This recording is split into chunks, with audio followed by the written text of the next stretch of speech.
Good morning, everybody.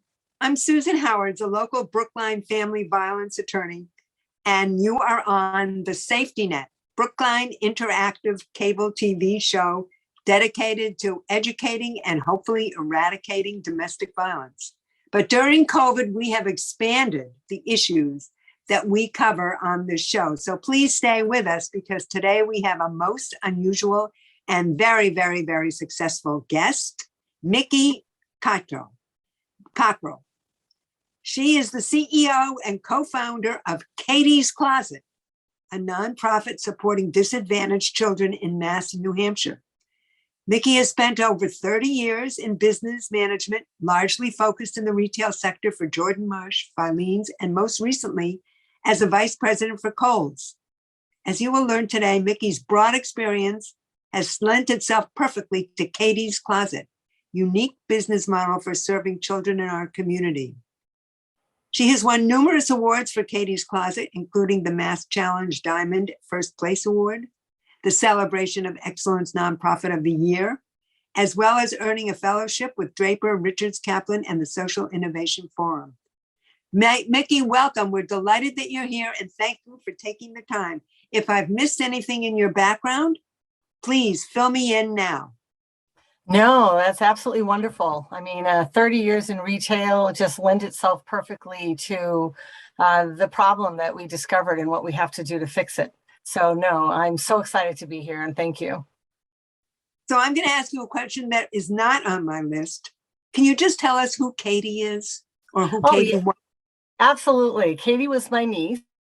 And Catie was the daughter of my younger sister, and she was born with an unknown illness. 2 doctors discovered it and gave it a name when she was 15. It's called Lowe's-Dietz syndrome. She had 40 surgeries in 20 years and passed away at the age of 20.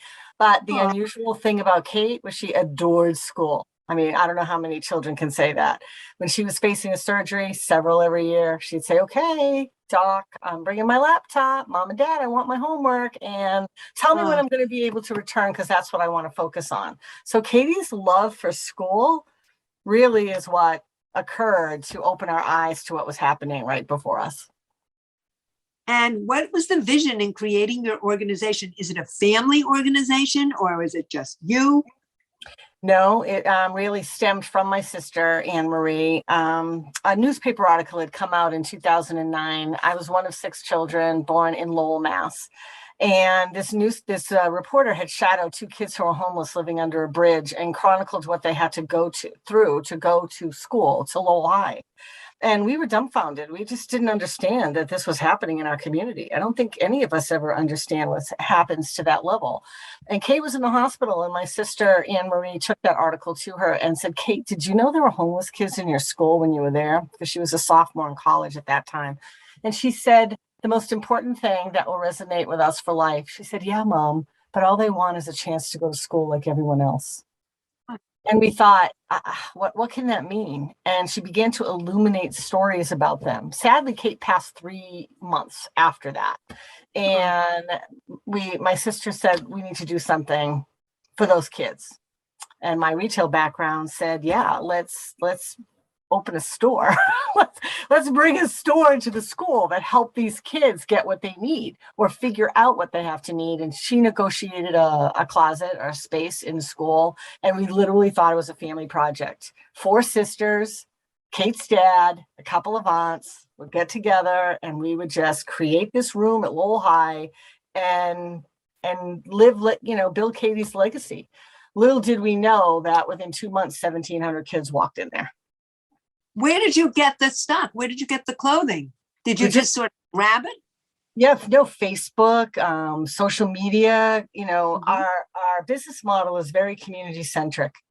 Imagine that we're leveraging free space in schools, free donations from the community, and 400 volunteers. So the idea was let's come together to recognize and solve the problems within our own community. Let's help these children. So that really was the vision, was just a family project.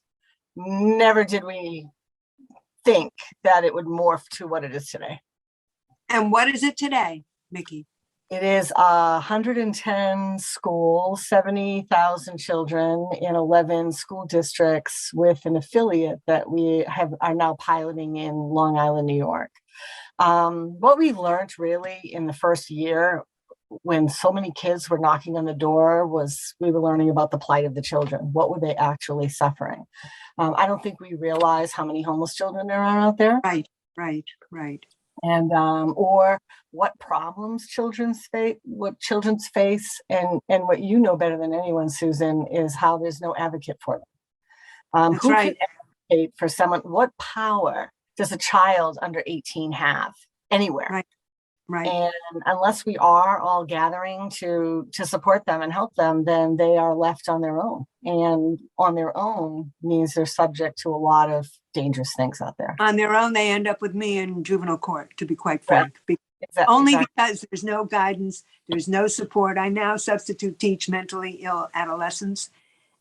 And all I could think of last week when I was at the class, these kids are going to be standing next to me in juvenile court if we don't do something.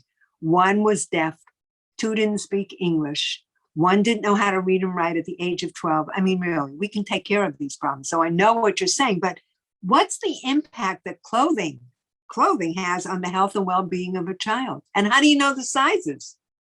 So our closets are actually built like a specialty store. Imagine a small version of your Old Navy, where the children get to have, to go in and have the agency to choose and shop for themselves. All the clothing is hung and sized and folded, and, toiletries are available, everything from deodorant to feminine product, as we work to resolve period poverty. So everything is there for them. It's not a handout. It's truly a hand up. They shop free of charge, take as much as they want, as often as they need, whenever they need it, right where they are. And that's the secret sauce of Catie's Closet. Who staffs these closets? You must have tons of volunteers if you have so many children in so many schools. Actually, we don't need to. So our doors are locked technically in the school, and what we're looking for is a facilitated visit.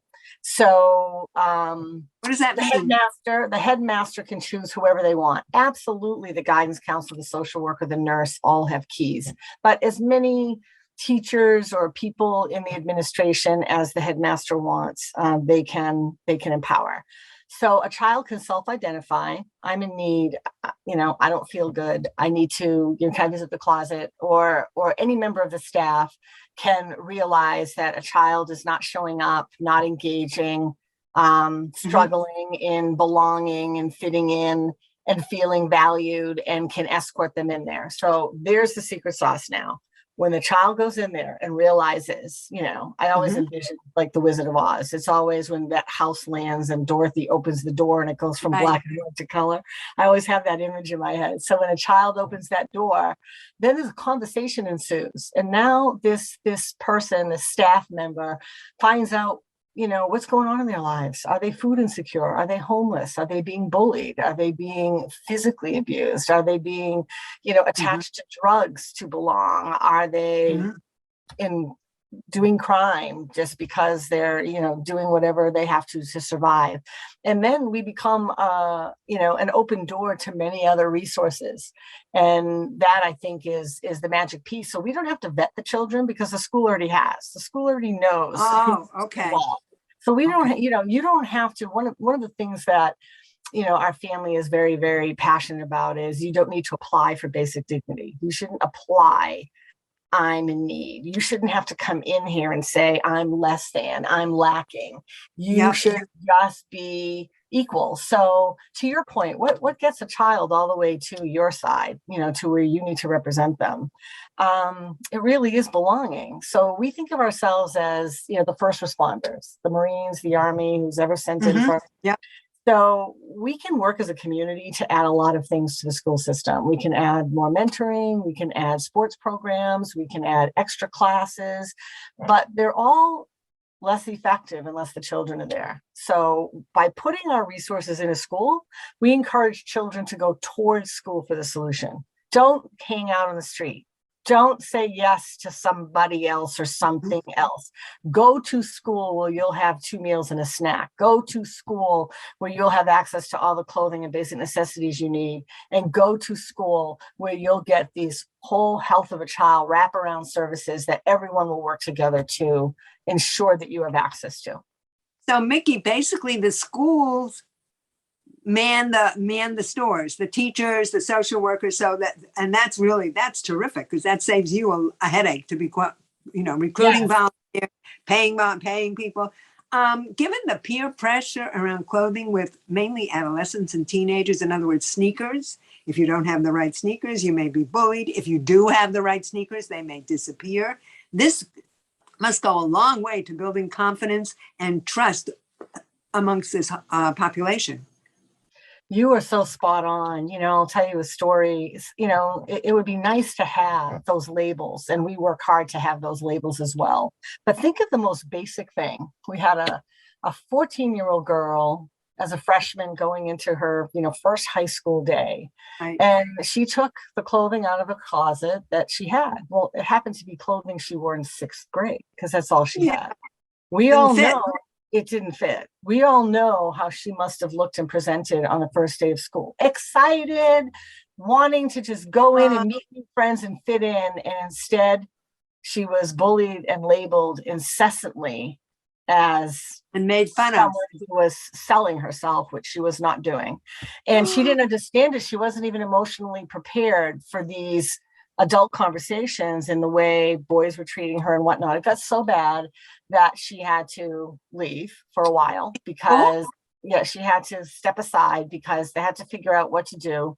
And unfortunately left to her own devices. She ended up she was raped and impregnated at 14. And now they found us. So finally someone found us. And of course we outfitted her head to toe. They finally found, somebody to take her, and she could start new in another school, but we outfitted her from head to toe. And of course she has a natural pipeline to us.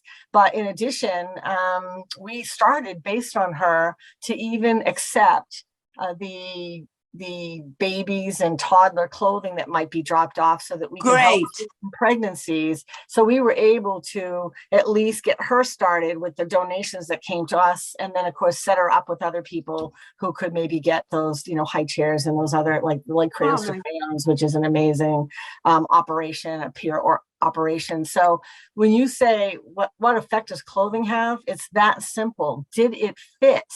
Never mind, did I get you, to get you, Nike or or Pink or, Old Navy clothing or wherever it is. But it's most important to at least have it fit and then have it represent who you are, so that, when you go in again and you have the agency to choose and you can represent the colors and style and however it is you want to, now you want to come to school. Now you won't be in chronic absenteeism. Now you won't fall prey to crime. You won't say yes to a bunch of other things because we're going to do all we can to make you feel super comfortable in school.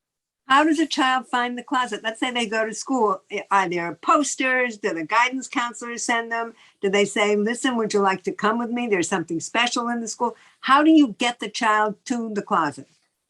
So it's usually positioned in a discreet place. And what's cool is our sign or our decal on the door says Catie's Closet, an open door to a brighter future. And a subline is because it's so much more than clothes. And that's just the mentality that we're trying to make sure the staff has. So they can self-identify in the morning, they can shop and approach the closet whenever they're comfortable from a discretion and privacy point of view, before class, after class, during class.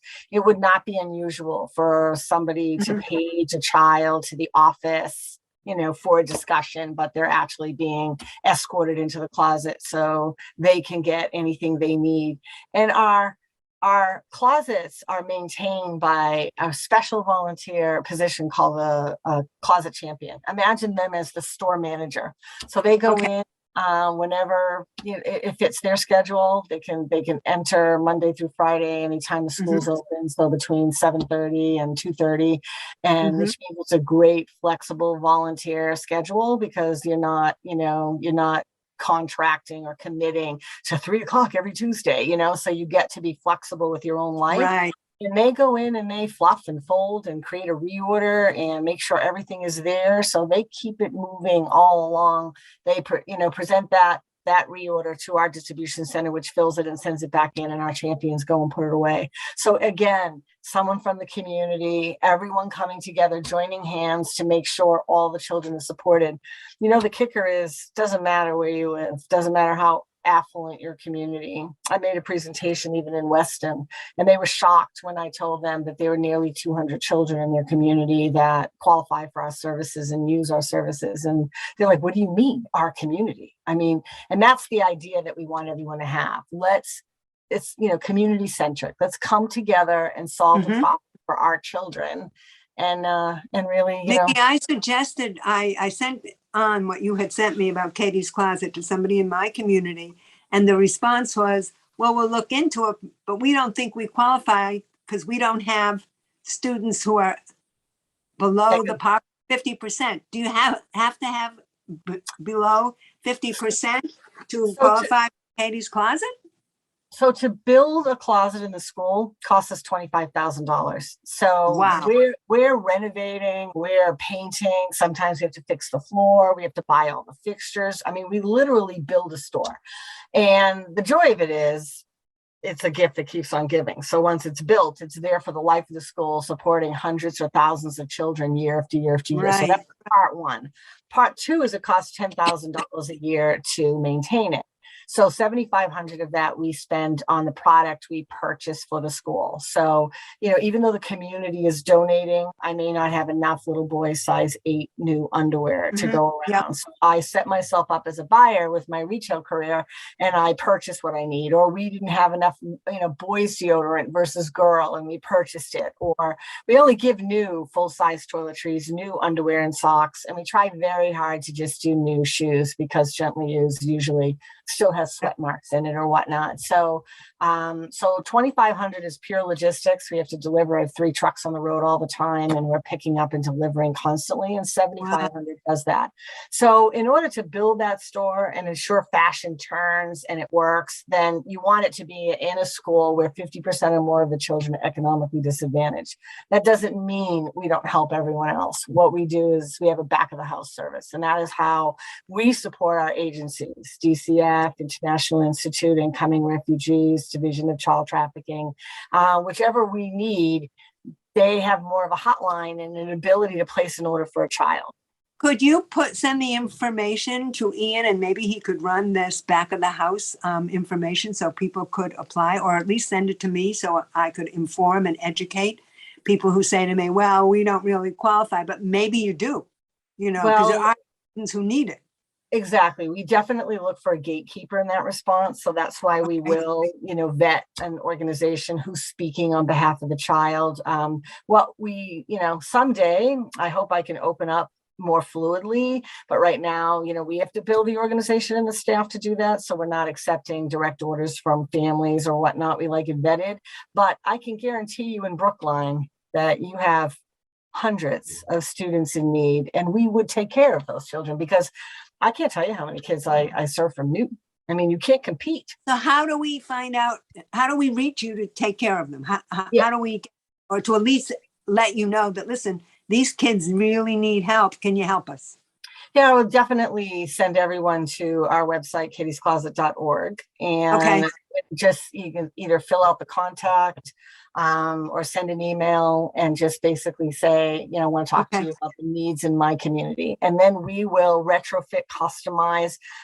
In some cases, I'm even finding schools that, don't have an inch of space with COVID, and they were taking and the social distancing and making sure everyone was 6 feet apart. They were taking every nook and cranny in every building. So there are some that are totally spaced space constrained. And Right. so I'm going to pilot this year what I'm kind of calling a program only. I don't mean that they're all program only, but where we won't build a closet, we will probably install a series of cabinets that only have some basics in it, Right. and then use the back of the house system. So the kids won't necessarily have the agency to choose. But we can get pretty close. Our intake Great. forms are pretty much there. And I swear everyone who works for Katie's Closet is a fairy godmother. For some Including you and your reason, family. well, my sister Denise is amazing, and she's in our Drake Distribution Center. We have one in Drake and one in Boston, and it's so funny. She had an order and she didn't quite have the right shoes, and so she ended up sending a pair of cowboy boots. It was the fall, and I'm walking by and I'm like, cowboy boots? We have to give this child cowboy boots? And she's like, just trust me, it'll be fine. And I'm like, well, let's keep her on the list and make sure we get her some sneakers. Well, don't you know, the next day, a letter comes from a child saying, how did you know?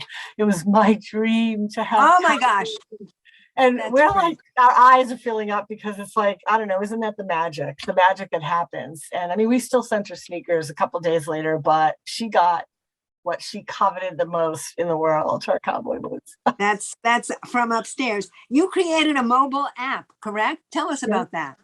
Yeah, so we're really trying to funnel. I mean, every school district has one high school typically, one middle school, but many elementaries. Elementary, right? We are in so many elementary schools, and we want to increase the pipeline of in-kind donations. So there's a mobile app you can download, iOS and Android, and it's Katie's Closet. And in a few swipes, you can send your children's clothes to us. You can either, if you're close by, drop it off at our distribution center, which is located in Hyde Park or in Drake, right on the Lowell line, or you can ask for a mailing label and we'll just send you that and you'll put it out for your postman and he will take it. And aren't there two cities that are now asking you to develop a closet in their towns? You want to tell us about that? That's very exciting. Yes, there's probably 15, but okay. So we are serving our one distribution center in the Merrimack Valley is designed to serve the Merrimack Valley, which is northern Mass and southern New Hampshire. And in Boston, we built Boston, we thought, just to serve the 56,000 children and the 122 schools there. And now we're trying to build the third in Springfield and Holyoke, but we have Chelsea and Everett who are hot on the list right now for us to expand in their schools. And, this is what I mean. You just don't necessarily know what's going on. And in 5 minutes of research, I realized that their children are all over 75% low income. Mickey, this has been amazing, and we're sort of running out of time, but in the last couple of minutes, can you tell us all, how can we find out more about you and how can we help you specifically? No, thank you. First of all, going to our website, catiescloset.org, there's a lot of ways to get involved. I'd love to tell everyone we have a fundraiser on June 8th. It's called a field trip fundraiser. So it's an inside peek of what we do behind the scenes, but we'll have a silent auction with that. If anyone would like to donate that way, please spread the word about our app, which you'll find out on our website as well, and send us your gently used clothes so they stay here in the community and not, farmed out somewhere else. And I would, or send me an email. It's Mickey@catiescloset.org, and I would love to hear from you. Send all of that information, please, to Ian. Hopefully we can run it. Thank you, Mickey Cockrell, the CEO and co-founder of Katie's Closet, that does more than clothe children. She gives them hope. She gives them a new perspective on life, and she gives them friendship. They are not as isolated when they leave the closet as they were when they walked in. Thank you, Mickey. Hopefully you'll come back again. We appreciate all you're doing because it is not easy. That's it for Safety Net. This is Susan Howards. We'll see you next time.